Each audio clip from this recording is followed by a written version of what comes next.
Assalamualaikum warahmatullahi wabarakatuh. Apa khabar semua? Kita berjumpa sekali lagi dalam video yang kedua. Dalam pelajaran yang ke-24, perbincangan kita masih lagi dalam adab terhadap orang sakit dan juga orang kurang upaya. Video pertama kita cerita tentang adab terhadap orang sakit. Pada video kali ini, kita akan fokuskan kepada adab terhadap orang kurang upaya, OKU. Jadi kita akan mulakan dengan dalil. Satu dalil nakli yang diriwayatkan riwayat Muslim.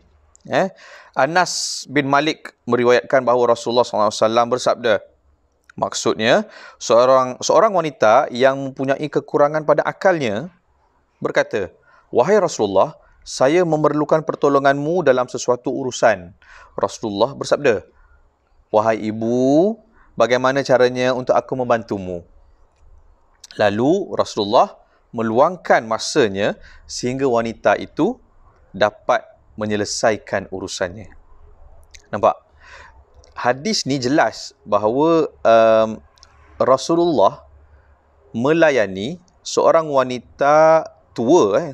Bila panggil ibu, maksudnya kita faham bahawa ada jurang usia. Maka kita tahu ni wanita tua yang mana wanita ini kekurangan pada akalnya. Maksudnya dia ada mental problem. Ada kekurangan keupayaan mental. Ataupun dalam konteks kita ni, kita dalam kategori OKU lah, orang kurang upaya.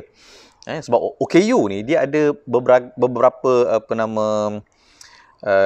kategori. Ada yang OKU kekurangannya dari segi fizikal. Contoh dia kudung, kaki, tangan, dia ada masalah kepada pendengaran, mata tak boleh melihat, buta, pekak, bisu.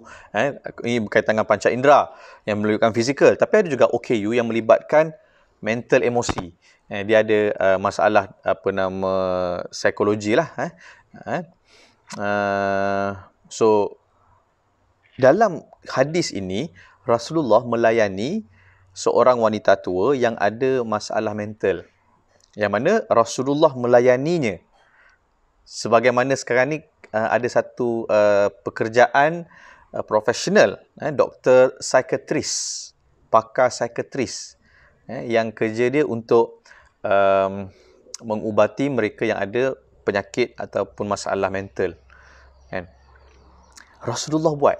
Maksudnya Rasulullah ni juga bukan sekadar tokoh besar yang kita tahu sebagai seorang pemimpin, sebagai seorang nabi, ilmuwan, tetapi juga nabi juga adalah seorang psikiatris.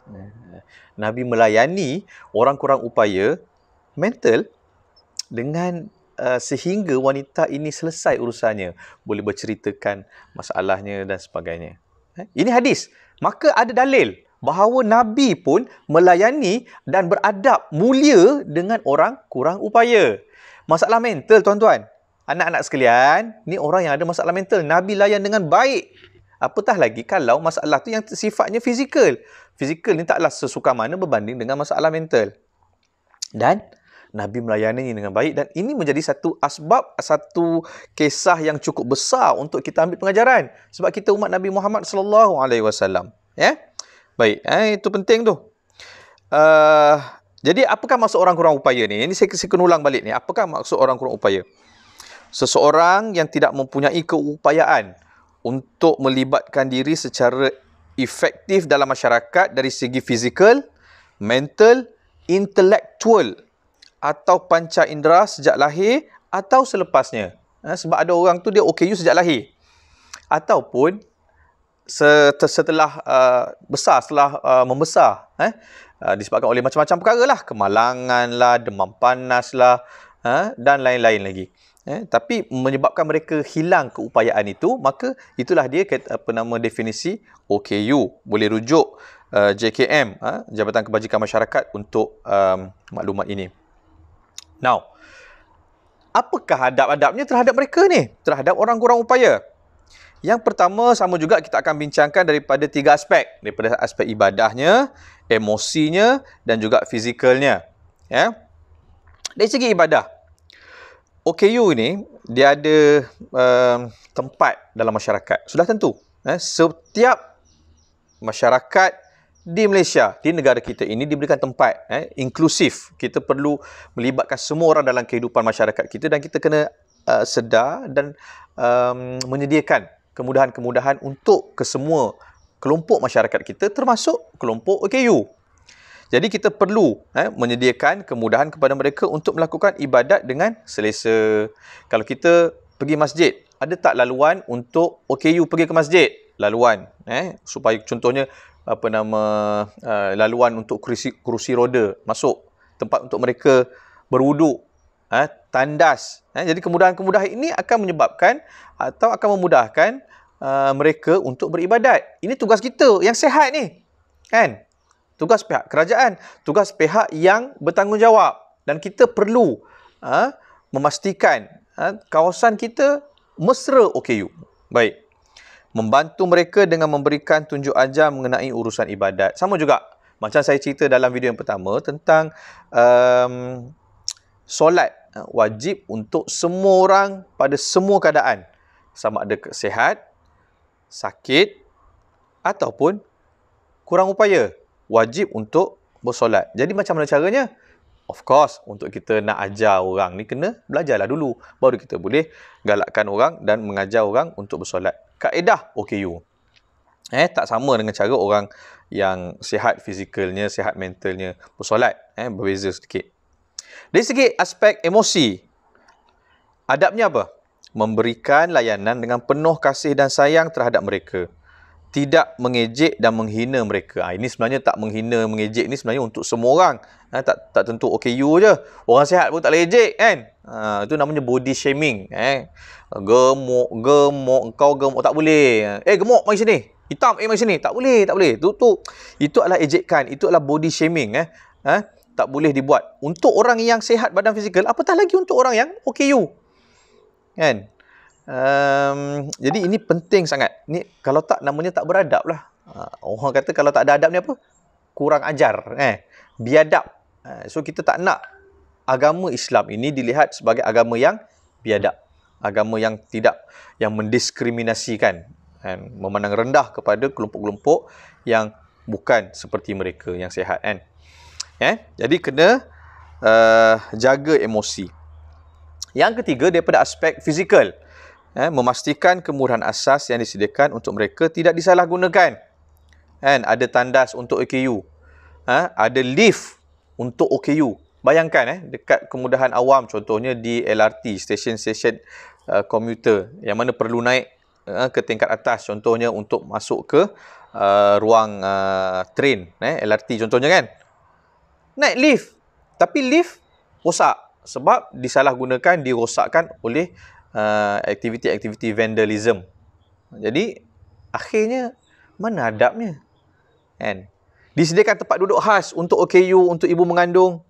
Dah kita pula yang sihat walafiat duduk tidur lagi. Tidur. Nampak OKU datang, perempuan wanita mengandung datang, kan? Tidur. Tak faham, kan? Macam tu lah. Adab, tak ada adab. Manners. Jadi kita kena tengok betapa masyarakat kita, tingginya tamadun atau kemodenan, kemajuan masyarakat adalah kepada manners, kepada etik, kepada adab dan tata susila masyarakatnya. Okey. Jadi kita ajar benda ni. Kamu tingkatan 4 kena faham dan kena tahu dan kena amalkan. Bukan kerana kamu adalah nak bawa nama cikgu ke, nama ustaz ke, nama sekolah ke, tak. Tapi kerana kamu adalah Muslim. Kamu adalah Muslim. Kita adalah Muslim. Kita adalah khalifah. Khalifah Allah. Yang mana Allah kata kita kena memberi manfaat kepada manusia yang lain. Bukannya menyusahkan, apatah lagi memandang hina kepada orang lain, bangsa lain, agama lain. Tak betul.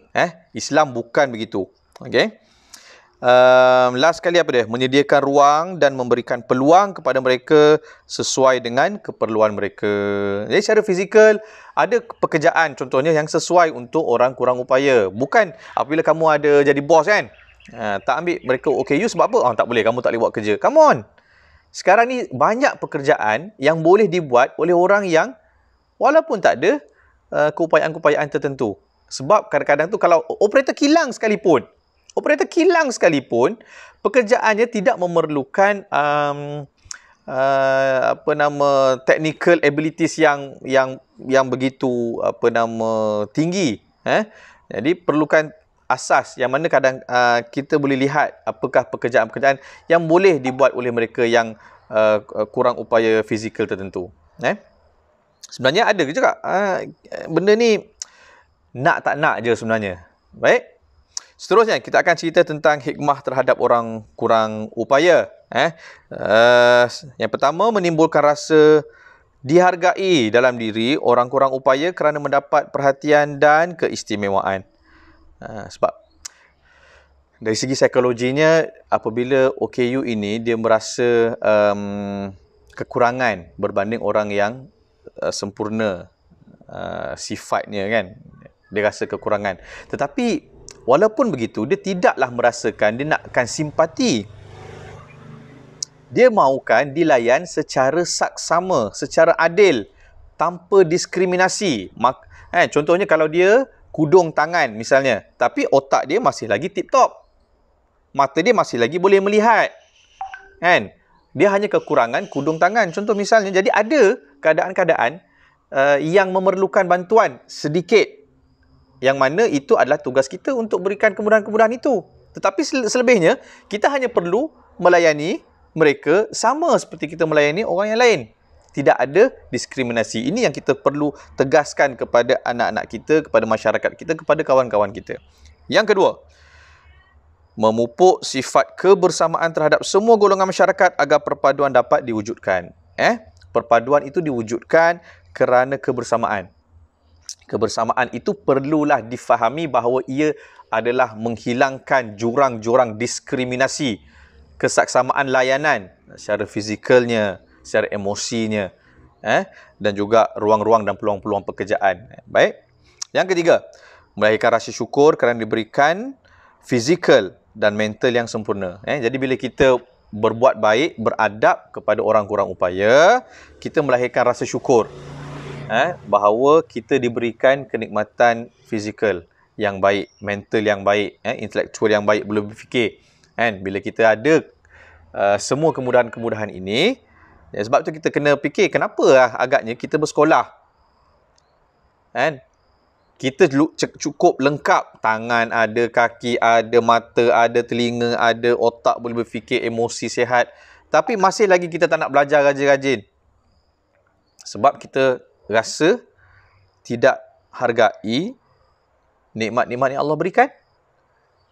Jadi kita berkawan dan kita beradab dengan orang kurang upaya ini, kita tahu bahawa mereka struggle apabila mereka kekurangan nikmat-nikmat itu.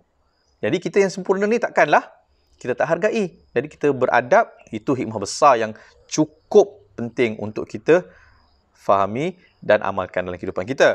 Dan akhir sekali, memudahkan orang kurang upaya melakukan urusan harian. Apabila kita sediakan kemudahan-kemudahan fizikal, kita tidak mahu sesiapa sahaja dalam masyarakat kita susah untuk melakukan urusan harian dia. Nak pergi kerja, nak pergi sekolah, nak pergi surau masjid ibadah, pergi kedai. Kita tak mahu. Apatah lagi benda tu dalam masyarakat kita. Kita tak mahu kesusahan itu berlaku dalam masyarakat kita, maka kita beradab dan kita sediakan kemudahan itu. InsyaAllah kita mudahkan urusan orang, Allah akan mudahkan urusan kita, insyaAllah. Saya ingat dah sampai di situ saja saya punya pembentangan untuk video kali ini. Dan kita jumpa lagi dalam siaran yang akan datang. InsyaAllah kita jumpa lagi. Assalamualaikum warahmatullahi wabarakatuh. Bye-bye.